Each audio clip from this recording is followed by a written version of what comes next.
Somewhere right now, someone is lighting a cigarette. They think they're doing something modern, something new. They have no idea what they're actually holding. Because 12,300 years ago, in a desert that didn't even have a name yet, someone else did the exact same thing. And what happened next would echo across every continent on Earth. You need to hear this from the beginning. In 2019, archaeologist Darren Duke was digging through an ancient hearth in the Utah desert. Nothing unusual at first, just ash, just old fire. Then his team found something that shouldn't have been there. Charred tobacco seeds buried in the coals. 12,300 years old. That number should stop you. Older than farming, older than pottery, older than the wheel.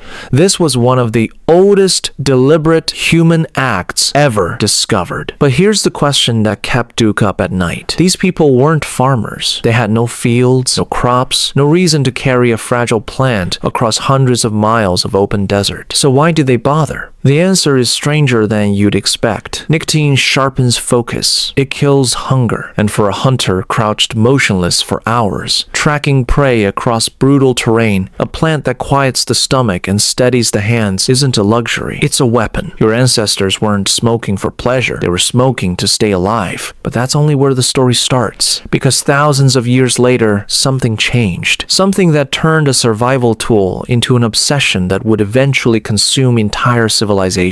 Tobacco stopped being wild. People in South America began breeding it, cultivating it, making it stronger. And once it fell into the hands of the great empires of the Americas, everything changed. The Maya didn't just smoke tobacco, they worshipped it. Entire ceremonies were built around a single act, inhaling smoke and exhaling it back into the sky, believed to open a direct line to the gods themselves. Shamans used it to leave their own bodies. Healers used it to fight death itself. But here's where it gets unsettling. 12,000 kilometers away, in the frozen peaks of the Pamir Mountains, a completely different group of humans was doing something eerily similar, and they had never met. They shared no language, no trade routes, no contact at all. In 2019, archaeologist Meng Ren uncovered wooden bowls in a 2,500-year-old burial site. Inside, burnt residue, cannabis. Not ordinary cannabis either. Plants deliberately selected for unusually high psychoactive strength. These bowls weren't in homes, they were in graves. Someone had died,